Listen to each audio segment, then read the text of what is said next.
ओडिशा रे थिबा बाप्टिस्ट मंडली समूहर भाई भौणी मानकु ख्रीष्ट प्रेमर नमस्कार जनाए।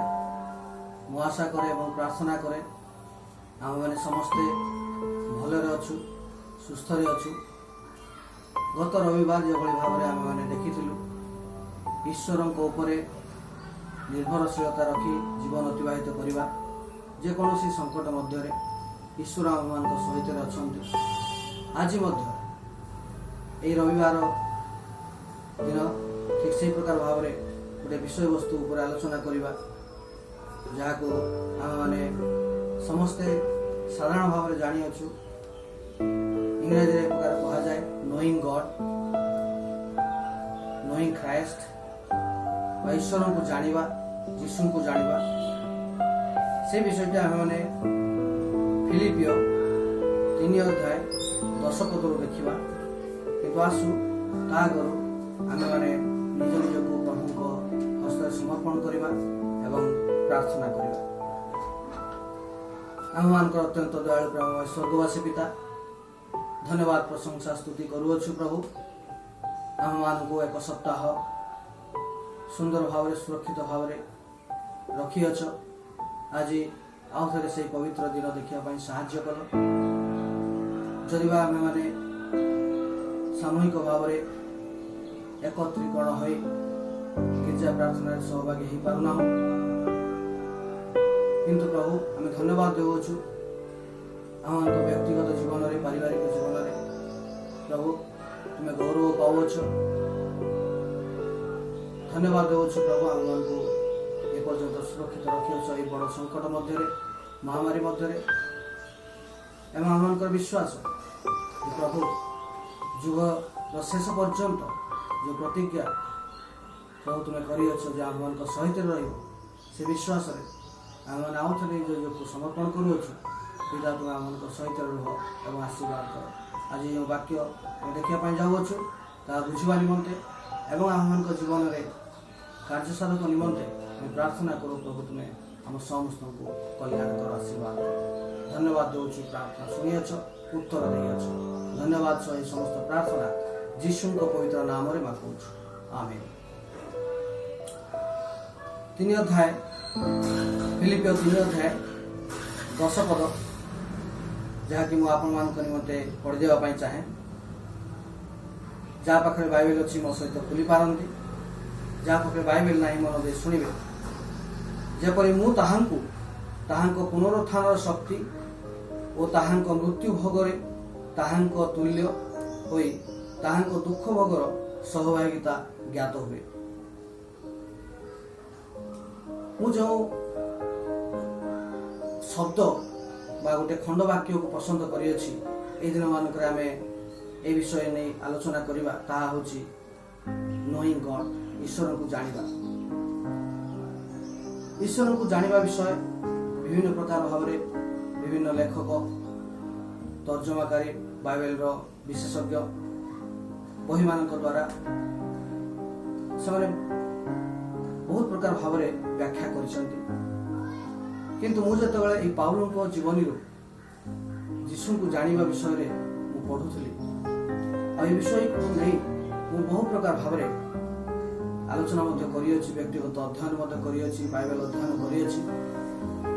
आ मते जो विषय गुड़िक उत्साहित करियछि आ से विषय गुड़िक नहीं आमे आगामी किछि दिन आलोचना रहिबा। तबे आसु एतबेले आमे माने पाउल एठारे जो विषय को नहीं तांकर जीवन लक्ष्य से प्रकाश करुछंती से विषय उपरे अल्प समय आमे अनुध्यान करिबा। पाउल एठारे यीशु को जानिबा विषय कहउछंती। यीशु को जानिबा अर्थ नुहे जे तांको संपर्क रे ज्ञान अर्जन करिबा। यीशु को जानिबा एक अनुभूति, किंतु तांको विषय रे खबर रखिबा नुहे। पाउल जो शब्द जानिबा पई एठारे व्यवहार करिसंती तार एक प्रकार माने हुए तांको सहित सहभागिता करिबा, तांको सेवारे निजको देवा, तांको ठारे नत होई समर्पित है। ग्रीक भाषा जो शब्द ବ୍ୟବହାର କରାଯାଉଛି ବାଇବେଲରେ, ବିଶେଷ କରି ନୂତନ ନିୟମରେ। ଆଉ ତାହା ହେଉଛି ଏନୋଭା, ଏକ ଗ୍ରୀକ ଶବ୍ଦ, କ୍ରିୟା ଶବ୍ଦ, ଯାହାର ଅର୍ଥ ଆତ୍ମୀୟତା ଏବଂ ସେହି ଆତ୍ମୀୟତା ଅନୁଭୂତି ଏବଂ ଘନିଷ୍ଠତାରେ ଆସିଥାଏ। ଅନ୍ୟ ଭାବେ ବୁଝିଲେ ଜାଣିବା ଏକ ସମ୍ପର୍କ ବୃଦ୍ଧିକୁ ବୁଝାଇଥାଏ। ଆହୁରି ଯଦି ଟିକେ ଅଧିକ ଭାବରେ ବୁଝିବା ପାଇଁ ଚେଷ୍ଟା କରିବା ଯୋହନ ପୁସ୍ତକ, ଯୋହନ ଯେଭଳି ଜାଣିବା ବିଷୟକୁ ବୁଝାଇଛନ୍ତି ଯୋହନ 10 ଅଧ୍ୟାୟ 14 ଏବଂ 15 ପଦରେ, ଆଉ ସେଠାରେ ସେ ପିତାଙ୍କୁ ଜାଣିବା ବିଷୟ କହୁଛନ୍ତି ଏବଂ ସେହି ଅଂଶରେ ମେଷମାନଙ୍କୁ ଜାଣିବା ବିଷୟରେ କହିଅଛନ୍ତି।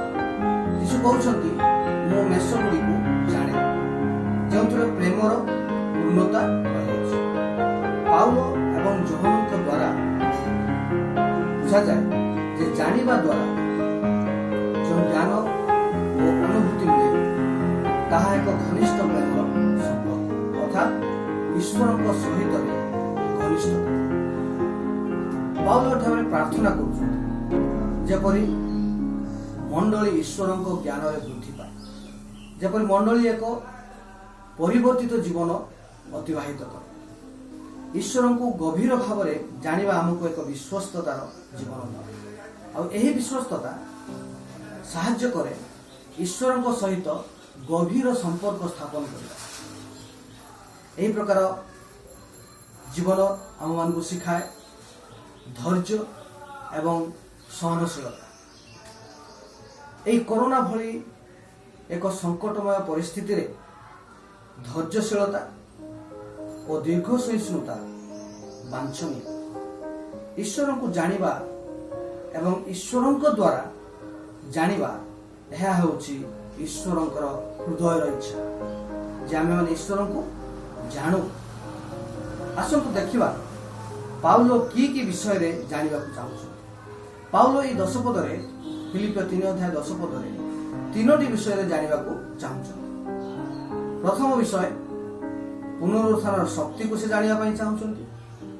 ଦ୍ୱିତୀୟରେ, ମୃତ୍ୟୁ ଭୋଗରେ ତାହାଙ୍କ ତୁଲ୍ୟ ହେବା ବିଷୟରେ ଜାଣିବାକୁ ଚାହୁଁଛନ୍ତି। ତୃତୀୟରେ, ତାହାଙ୍କ ଦୁଃଖ ଭୋଗରେ କିଭଳି ସହଭାଗିତା କରାଯିବ ସେ ବିଷୟକୁ ଜାଣିବା ପାଇଁ ଚାହୁଁଛନ୍ତି। ପ୍ରଥମେ ଆସୁ ଦେଖିବା ପୁନରୁତ୍ଥାନର ଶକ୍ତିକୁ ଜାଣିବା ବିଷୟ।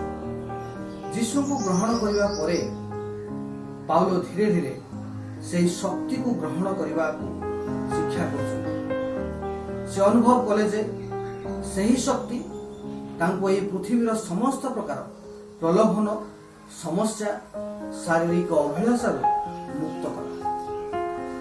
ଏହା ଯେତେବେଳେ ସେ ଆତ୍ମିକ ଯାତ୍ରା ଆରମ୍ଭ କଲେ, ଯେତେବେଳେ ସେ ଯୀଶୁଙ୍କୁ ଗ୍ରହଣ କରି ନୂତନ ଭାବରେ ଏକ ଜୀବନ ଅତିବାହିତ କଲେ, ଆରମ୍ଭ କଲେ, ଆଉ ସେ ଏହି ବିଷୟ ଆଉ ସେ କଣ କଲେ ବୁଝିବାକୁ ପାରିଲେ।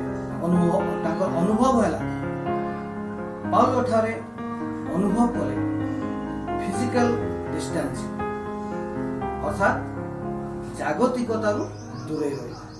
ଏହି ଦିନ ମାନଙ୍କରେ ଆମେମାନେ ସେହି ଡିଷ୍ଟାନ୍ସିଂ ଅର୍ଥାତ୍ ଦୂରତ୍ୱର ବିଷୟ ଗୁଡ଼ିକୁ ଆଲୋଚନା କରୁଛୁ। ସୋସିଆଲ ଡିଷ୍ଟାନ୍ସିଂ ହଉ ବା ଫିଜିକାଲ ଡିଷ୍ଟାନ୍ସିଂ। ଏହି ଶକ୍ତି, ଏହି ପୁନରୁତ୍ଥାନର ଶକ୍ତି, ଏହି ଈଶ୍ୱରଙ୍କର ସେହି ଐଶ୍ୱରିକ ଶକ୍ତି ତାଙ୍କୁ ସାନିଟାଇଜ କଲା। ଏହି ଶକ୍ତି ଏକ ସାନିଟାଇଜର ଭାବରେ କାମ କଲା। ଦମେଶକ ପଥ ଥିଲା ପାଉଲଙ୍କ ନିମନ୍ତେ ଏକ ସଙ୍ଗରୋଧ କେନ୍ଦ୍ର, ଅର୍ଥାତ୍ କ୍ୱାରେଣ୍ଟାଇନ୍ ସେଣ୍ଟର, ଯେଉଁଠାରେ ସେ ସୁସ୍ଥ ହେଲେ, କେବଳ ଶାରୀରିକ ଭାବରେ ନୁହେଁ କିନ୍ତୁ ଆତ୍ମିକ ଭାବରେ ମଧ୍ୟ। ଏହା କି ପ୍ରକାର ଶକ୍ତି? ଏହି ଯେଉଁ ଶକ୍ତି କଥା ଆମେ ମାନେ ଆଲୋଚନା କରିବୁ, ଏହି ଶକ୍ତି, ଯେଉଁ ଶକ୍ତି ବିଷୟରେ ପାଉଲ ଜାଣିବାକୁ ଚାହୁଁଛନ୍ତି, ଏହି ଶକ୍ତି କି ପ୍ରକାର ଶକ୍ତି? ଏହା ଈଶ୍ୱରଙ୍କ ଶକ୍ତି। ଯୀଶୁଙ୍କ ପୁନରୁତ୍ଥାନ ଯେ ପ୍ରକାରେ ଈଶ୍ୱର ସେହି ଶକ୍ତିକୁ ପ୍ରକାଶ କଲେ। ପ୍ରେରିତ 2 ଅଧ୍ୟାୟ 24 ଏବଂ 32 ପଦରେ ଈଶ୍ୱର ମୃତ୍ୟୁର ବନ୍ଧନରୁ ମୁକ୍ତି କରି ଯୀଶୁଙ୍କୁ ପାଇଅଛନ୍ତି ବୋଲି ସେଠାରେ ଲେଖାଥାଏ। ଈଶ୍ୱରଙ୍କର ଏହି କାର୍ଯ୍ୟ ଦ୍ୱାରା ସେ ନିଜର ଶକ୍ତିକୁ ପ୍ରକାଶ କଲେ ଏବଂ ସେହି ଶକ୍ତି ମନୁଷ୍ୟମାନଙ୍କ ନିମନ୍ତେ ଉପଲବ୍ଧ କଲେ, ଆଭେଲେବଲ যেভাবে ଆମେମାନେ ମଧ୍ୟ ସେହି ଶକ୍ତିରେ ଅଂଶଗ୍ରହଣ କରିପାରୁ ଏବଂ ସେହି ଶକ୍ତିକୁ ଅନୁଭବ କରିପାରୁ। ଏହା ଏକ ଅନୁଭୂତି। ବିଶ୍ୱାସୀଙ୍କ ପାଇଁ ଆଜି ଏକ ପ୍ରଶ୍ନ, ଆମ୍ଭେମାନେ କି ସେହି ଶକ୍ତିକୁ କେବେ ଆମମାନଙ୍କ ଆତ୍ମିକ ଜୀବନରେ, ବିଶ୍ୱାସୀ ଜୀବନରେ ଅନୁଭବ କରିଛୁ କି? ଏହି ଶକ୍ତି ଆମକୁ ଏକ ନୂତନ ଜୀବନ ଦିଏ, ପୁନର୍ଜନ୍ମ ଦିଏ। ଯଦି ଗୀତ ସଂହିତା 23 ଅଧ୍ୟାୟ ତାର 4 ପଦ ଆମେମାନେ ପଢିବୁ, ଆଉ ସେଠାରେ ସେ ଈଶ୍ୱରଙ୍କ ଶକ୍ତି ବିଷୟରେ ଲେଖାଯାଉଛି। ଈଶ୍ୱରଙ୍କ ଶକ୍ତି ଆମକୁ ସମସ୍ତ ପ୍ରକାର ମନ୍ଦ ହସ୍ତରୁ ରକ୍ଷା କରେ। ଦ୍ୱିତୀୟ ପେତର 1 ଅଧ୍ୟାୟ 3 ପଦ ଏବଂ 4 ପଦ ସେଠାରେ ମଧ୍ୟ ସେହି ପ୍ରକାର ଭାବରେ ଲେଖାଯାଉଅଛି। ଐଶ୍ୱରୀୟ ଶକ୍ତି ଆମ୍ଭମାନଙ୍କୁ ଜୀବନ ଦିଏ ଏବଂ ଜଗତରେ ଥିବା ସମସ୍ତ ପ୍ରକାର ବିନାଶରୁ ଆମ୍ଭମାନଙ୍କୁ ରକ୍ଷା କରେ। ଲୁକ୍ ତାର 6 ଅଧ୍ୟାୟ 19 ପଦରେ ଦେଖାଯାଏ, ଯୀଶୁଙ୍କ ନିକଟରୁ ଯେଉଁ ଶକ୍ତି ବାହାରିଥିଲା ଆଉ ସେ ଶକ୍ତି ବାହାରି ଲୋକମାନଙ୍କୁ ସୁସ୍ଥ କରିଥିଲା। ଅର୍ଥାତ୍ ଏହି ଯେଉଁ ଶକ୍ତି, ଐଶ୍ୱର ଶକ୍ତି, ଦି ପାୱାର ଅଫ୍ ଗଡ୍ ଲୋକମାନଙ୍କୁ ସୁସ୍ଥ କରିଥାଏ। ଏହି ଶକ୍ତି ଆଜି ଏ ସଙ୍କଟ କାଳ ମଧ୍ୟରେ ମଧ୍ୟ ଆମ୍ଭମାନଙ୍କୁ ସୁସ୍ଥ କରିବ, ଏହା ଆମମାନଙ୍କର ବିଶ୍ୱାସ। ଦ୍ୱିତୀୟ ବିଷୟ ଆମେ ଯାହା ଦେଖୁଛୁ ଏଠାରେ ପାଉଲ ଜାଣିବା ପାଇଁ ଚାହୁଁଛନ୍ତି, ତାହା ହେଉଛି ମୃତ୍ୟୁ ଭୋଗରେ ତାହାଙ୍କୁ ଜାଣିବା। ପାଉଲଙ୍କର ଜାଣିବା ବିଷୟ ଥିଲା ମୃତ୍ୟୁ ଭୋଗରେ ଯୀଶୁଙ୍କ ତୁଲ୍ୟ କିଭଳି ଭାବରେ ସେ ହେବେ। ଅନେକ ତର୍ଜମାକାରୀ କହନ୍ତି ପାଉଲ ତାଙ୍କର ନିଜର ମୃତ୍ୟୁ ବିଷୟରେ ଏହି କଥା କହୁଛନ୍ତି। ଯେତେବେଳେ ସେ ମରିବେ, ଅର୍ଥାତ୍ ତାଙ୍କର ମୃତ୍ୟୁରେ ଖ୍ରୀଷ୍ଟଙ୍କ ତୁଲ୍ୟ ଯେଭଳି ସେ ହୋଇପାରନ୍ତି ସେ ପ୍ରକାର ଭାବରେ ସେ କହୁଛନ୍ତି। କିନ୍ତୁ ପ୍ରିୟ ବନ୍ଧୁକ, ପାଉଲ এই বিষয়টিକୁ ଯଦି ଆମେମାନେ ଅଧିକ ଜାଣିବା ପାଇଁ ଇଚ୍ଛା କରିବୁ ବା ବୁଝିବାକୁ ଚେଷ୍ଟା କରିବୁ, ପାଉଲ ଅନ୍ୟ ମଣ୍ଡଳୀକୁ ପତ୍ର ଲେଖୁଛନ୍ତି। ପ୍ରଥମ କରନ୍ଥୀୟ 15 ଅଧ୍ୟାୟ 31 ପଦରେ, ଆଉ ସେଠାରେ ଆତ୍ମିକ ମୃତ୍ୟୁ ଅର୍ଥାତ୍ ପ୍ରତ୍ୟେକ ଦିନ ପାପ ପାଇଁ ମରିବା ବିଷୟ କୁହାଯାଉଛି। ରୋମିଓ ମଣ୍ଡଳୀକୁ ପ୍ରେରିତ ପାଉଲଙ୍କର ପତ୍ରରେ 6 ଅଧ୍ୟାୟ 5 ପଦରେ ଲେଖାଯାଏ, ଯଦି ମୃତ୍ୟୁରେ ତାହାଙ୍କ ତୁଲ୍ୟ ହୋଇଅଛି, ତାହେଲେ ପୁନରୁତ୍ଥାନରେ ମଧ୍ୟ ତାହାଙ୍କ ତୁଲ୍ୟ ହେବ। ପ୍ରିୟ ବନ୍ଧୁଗଣ, ରୋମିଓ ମଣ୍ଡଳୀକୁ ପାଉଲ ଯେଉଁ ପତ୍ର ଲେଖୁଛନ୍ତି 6 ଅଧ୍ୟାୟ 2ରୁ 11 ପଦ ପର୍ଯ୍ୟନ୍ତ ଯଦି ଆପଣମାନେ ପଢିବେ, ଆଉ ସେଠାରେ ସୁନ୍ଦର ଭାବରେ ପ୍ରାଞ୍ଜଳ ଭାବରେ ବୁଝାଇ ଦିଆଯାଇଅଛି ଯେ ଆମେମାନେ କି ପ୍ରକାର ଭାବରେ ଖ୍ରୀଷ୍ଟଙ୍କର ମୃତ୍ୟୁର ସହଭାଗୀ ହେବା, ସମତୁଲ୍ୟ ହେବା, ଆଉ ସେ ବିଷୟ ସେଠାରେ ଲେଖାଯାଉଛି। ଆଉ ସେଠାରେ ମଧ୍ୟ ଲେଖାଯାଉଛି ଯେ ଯଦି ଆମେମାନେ ପାପରେ ଥରେ ମୃତ ହୋଇଅଛୁ, ଆଉ ଥରେ କି ପ୍ରକାର ଭାବରେ ପାପରେ ଜୀବନ ଅତିବାହିତ କରିପାରୁ। ଅର୍ଥାତ୍ ପାଉଲ ଏଠାରେ ଯେଉଁ ବିଷୟକୁ ଗୁରୁତ୍ୱ ଦେବା ପାଇଁ ଚାହୁଁଛନ୍ତି ତାହା ହେଉଛି ଡାଇଂ ଟୁ ସିନ୍, ଅର୍ଥାତ୍ ପାପରେ ମୃତ୍ୟୁ ବିଷୟ। ପାପରେ ମୃତ୍ୟୁ ବିଷୟ ଯଦି ଆମେମାନେ ଅନୁଭବ କରିଅଛୁ ଯେ ମୋର ପାପ, ମୋର ସମସ୍ତ ପ୍ରକାର ଅଭିଳାଷା ଆଉ ତାହା ଜଳାଞ୍ଜଳି ଦେଇ ସାରିଛି, ମୋର ମୃତ୍ୟୁ ହୋଇଯାଇଛି, ପାପମୟ ଜୀବନ, ତାହେଲେ ଆମେମାନେ କି ପ୍ରକାର ଭାବରେ ଆଉ ଥରେ ସେଇ ପାପମୟ ଜୀବନରେ ଅତିବାହିତ କରୁ। ରୋମିଓ 8 ଅଧ୍ୟାୟ 13 ପଦରେ ଲେଖାଯାଏ, କାରଣ ଯଦି ଶାରୀରିକ ଭାବ ଅନୁସାରେ ଜୀବନ ଯାପନ କରୁ ତେବେ ନିଶ୍ଚୟ ମରିବୁ, କିନ୍ତୁ ଯଦି ଶରୀରର କର୍ମ ସବୁକୁ ବିନାଶ କରୁ ତେବେ, ଅର୍ଥାତ୍ এই ଶାରୀରିକ ଅଭିଳାଷ, ଜାଗତିକତା, এই ବିଷୟକୁ ଏଠାରେ ବୁଝାଯାଉଛି। ତେଣୁ ପ୍ରିୟ ବନ୍ଧୁଗଣ, ଯଦି ଆମେମାନେ ଶରୀରର ସମସ୍ତ କର୍ମ ସକଳକୁ କୁ ଅଭିଳାଷକୁ ବିନାଶ କରୁ, ତାହେଲେ ନିଶ୍ଚିତ ଭାବରେ ଆମେମାନେ ବଞ୍ଚିବୁ। ପାଉଲ କରନ୍ଥୀୟ ମଣ୍ଡଳୀକୁ ଲେଖନ୍ତି द्वितीय करंथियो 4 अध्याय 10 पदरे सर्वदा आमे जीशुंक मृत्युभोग शरीरर अनुभव करू जेपरि जीशुंक जीवन मध्य आम शरीर प्रकाश पाए अर्थात सबु बेले तांकर मृत्यु को आमे माने अनुभव करू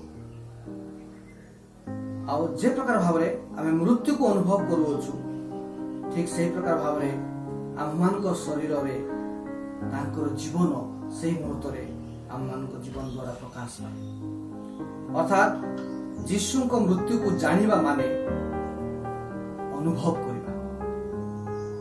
तृतीय विषय को आमे आसीबा जीशुंक दुख भोग को जानि। प्रिय बंधुगण पाउलंक व्यक्तिगत जीवन आमे माने शिक्षा करू जे की प्रकार भावरे से ताड़ित लांछित होई सुसमाचार निमंते कार्य करथि।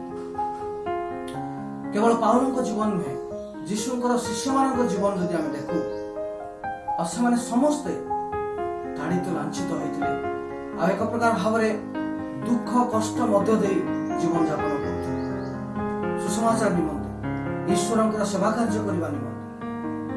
तेणु से जेपरि पाउल जेपरि ख्रीष्टंकर दुख भोगरे एकीभूत हुअन्ति एवं तांको निजर दुख भोग को ख्रीष्टंकर दुख भोगर एक अंश मने करन्ति से विषय पाउल बुझैछन्ति। अर्थात पाउल जदि सुसमाचार निमंते ख्रीष्टंक निमंते कौनसी प्रकार भावरे से दुख कष्ट सहज करुछन्ति ताहाले से भाबुछन्ति जे हा ख्रीष्ट दुख भोग करिथिबार एक अंश मात्र। से अनुभव करथिले जे ख्रीष्ट जेपरि बिना दुख भोगरे मनुष्यर सेवा कार्य करि पारि नथिले आ ठीक आम्भे माने मध्य बिना दुख कष्ट रे ईश्वरंकर सेवा कार्य करि पारिबा नाही कारण कौनसी प्रकार भावरे आरामदायक जीवन अतिबाहित करी आम्भे माने ख्रीष्टंकर सेवा कार्य करि पारिबा नाही।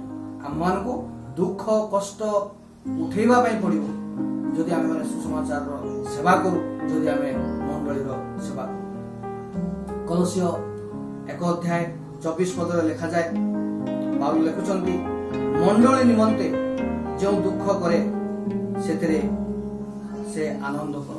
अर्थात से कहउचंती से कलसियर विश्वासी मानकु जो माने मंडली निमंते सेवा कार्य करंती यीशु ख्रीष्टंकर सेवा कार्य मंडली माध्यम रे करंती आउ से माने आनंद अर्थात यीशु खुशी यीशुकर जो क्लेश बाकी रही अछि ताहा मो शरीर रे करूछ बोली अर्थात हम माने जानिछु प्रभु यीशु ख्रीष्ट जो उद्देश्य नै पृथ्वी को आसीथिले जो प्रकार भाव दुख कष्ट सह्य कर सुसमाचार प्रचार कले मन परिवर्तन वार्ता लोक मान को देले आउ सही कार्य से अपुरंत अवस्था रखी जाय अछि। अर्थात से जो दुख कष्टर सुसमाचार कार्य अपूर्ण रही अछि जहा कि आम्भे माने यीशुंकर भक्त यीशुंकर शिष्य आम्भे माने ताहाको कोन करछु ना आगो को बढ़ौछु पूर्ण करूछु तांकर अनफिनिश टास्क को आम्भे माने पूर्ण करूछु। एही थारे मोर ख्रीष्ट मंडलीर भाई मानकु कहिबाकु चाहे ख्रीष्टंकर क्लेश भोग जहा किछि बाकी अछि अर्थात जो सुसमाचारर कार्य यीशु छाड़ी जाइछन्ति आमे समस्त मिसी ख्रीष्ट मंडली ताहाको पूर्ण करू। आज मंडलीर सभा कार्य करी दुख सहिया पाई केही प्रस्तुत नाहंती मंडलीर दायित्व नै ईश्वरंकर सेवा कार्य को आगे नेबाकू केही इच्छुक नाहंती आउ किछि लोकंक ऊपर आउ किछि लोक दायित्व दे दे आ समाने बसी जांती किंतु मोर प्रिय भाई भौणी मंडलीर दायित्व ख्रीष्टंकर सेवा कार्यर दायित्व यह समस्तंकर दायित्व यह मान निमंते एक आज्ञा। आज पृथ्वी रे कोरोना महामारी जो अवस्था से अनेक आलोचना करती जे ख्रीष्टंकर द्वितीय आगमन सन्निकट हेलानी यह एक प्रकार चिन्ह। किछि दिन आगरु आमे माने देखिछु जे भारत वर्ष रे पंगपाल मानकर जो दौरात्म्य फसल नष्ट करने को से प्रस्तुत आउ विभिन्न राज्य मानक मध्य प्रदेश रु से उत्तर प्रदेश को जीवा निमंते से प्रस्तुत होती भंगपाल विषय आम मैंने महामारी विषय आम देखी पुरातन नियम आघात ईश्वर आघात तेणु विभिन्न लोक मैंने विभिन्न प्रकार भाव आलोचना कर ईश्वर राज्य सन्निकट किंतु मोर प्रिय भाई भौणी आम केवे चिंता करियछु कि स्मरण करियछु कि जानिबा को चेष्टा करिछु कि जे आज पृथ्वी रे कोणे कोणे एपर्यंत बहुत स्थान रही अछि सेटारे बहुत लोक अछंती बहुत जाति अछंती जो माने कि एपर्यंत सुसमाचार पाई नाहंती तेणु जे पर्यंत सुसमाचार समस्त जानिबा को पारि नाहंती समस्त मुख स्वीकार करि नाहंती से पर्यंत द्वितीय आगमनर आउ समय आसी नाही तेणु यह आम निमंते आउ थे एक चेतावनी जे जितेबाला आम मैंने विभिन्न प्रकार चिन्ह देखा पाचु आम तत्पर हेबु कि प्रकार भाव मंडली मध्यम ख्रीष्टर सेवा कार्य को सुसमाचार कार्य को आहरी आगे नहीं आज कोरोना परिस्थिति मध्य आम मैंने आलोचना करुछु जे सोशल डिस्टेंस आपण माने जहाँ भी करूँ लॉकडाउन खोली गले आपण माने डिस्टेंस मेंटेन करते आउ किसी दिन आगु सरकार आलोचना कले डिक्लेयर कले जे गिरजाघर मंदिर सब खुल किंतु से अल्प लोक रही डिस्टेंस मेंटेन कर अर्थात दूरत्व बजाय रखिए तेणु प्रिय बंधुगण ये दूरत्व बजाय रखा माने नुहे जे आम मैंने संपर्क दूरत्व रखी ना आम मैंने आम पड़ोश विषय चिंता करूँ आम मान परिवेश मध्य आम मान पड़ोशी जो मैंने रोचंती से सहित जे आम एक दूरत्व संपर्कर दूरत्व रखा ताहा नुहे आम मैंने सहित सुसमाचार द्वारा एक पोलो निर्माण करवा संपर्कर एक पोलो निर्माण करवा जहाँ को आम मैंने कही था रिलेशनल डिस्टेंस को आम मैंने बिल्ड करवा आम मान संपर्क द्वारा सुसमाचार द्वारा तेणु प्रिय बंधुगण यह कि प्रकार भाव संभव यह संभव जितेबाला मंडली बुझीब जे मंडली की उद्देश्य नहीं आह्वान प्राप्त होइछि मंडली आह्वान प्राप्त होइछि जे एक बलिदान स्वरूप लोक मानकर सेवा करिबा आज भारत रे परिस्थिति को देखंतु लक्ष लक्ष लोक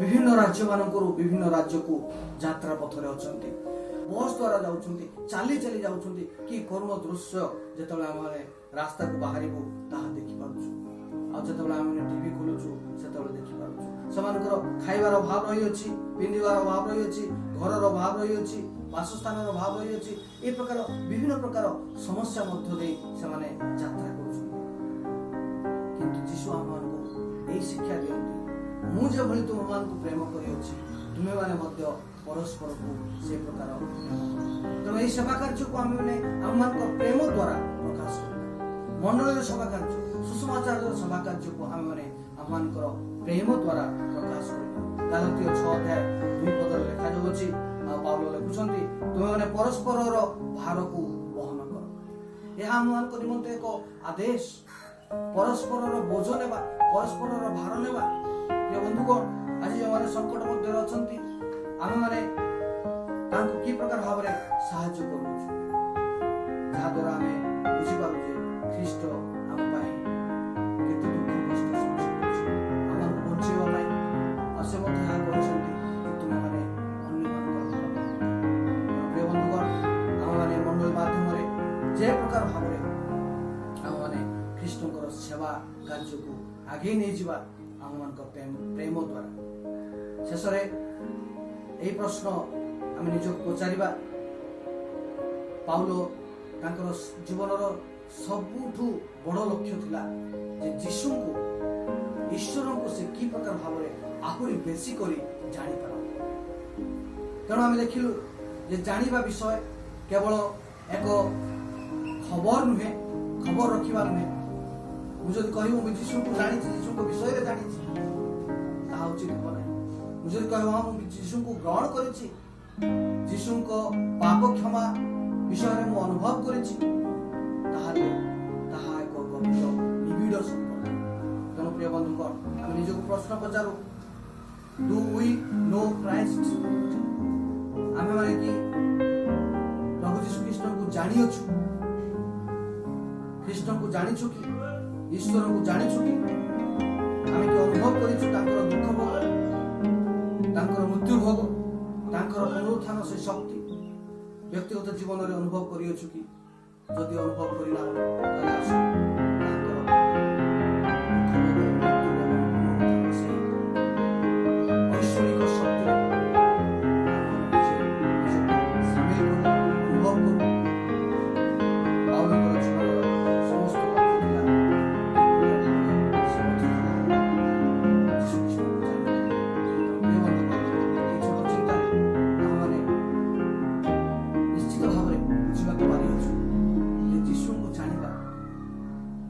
एवं ईश्वर को जानिबा केते गुरुत्वपूर्ण विषय आमनकर ख्रीष्ट विश्वासी जीवन यह आम को आहुरी आत्मिक जीवन में अभिवृद्धि कराए यह आम को साहाय्य करे यीशु को सहित जीवन अतिबाहित करने जे प्रकार समस्या आसुना कहीं जे प्रकार संकट आम मान सम्मुखें थाउना कहीं जदि यीशु को सहित आम रहीचु ताले सबु प्रकार संकटर सम्मुखीन आम हो पार निश्चय से आम मान को उद्धार कर बंधुगण आसु निज निज को आउ थे ईश्वर हस्त समर्पण करू प्रार्थना करू जे दिन मान करे केते गभीर भाव में यीशु को जानी पारि एक दैनंदिन जीवन अनुभूति केवल गोटे दिन नुहे कि प्रत्येक दिन यीशु को जानी प्रार्थना मंगल स्वर्गवासी धन्यवाद देउछु प्रभु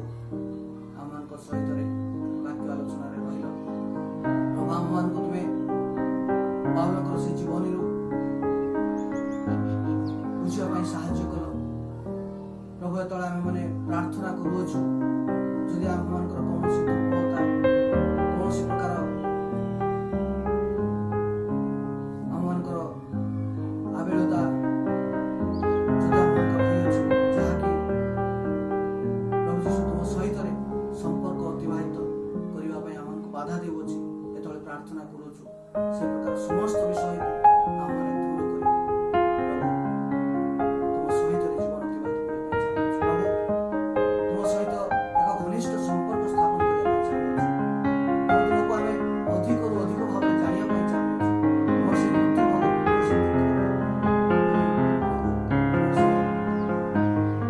पवित्र शक्ति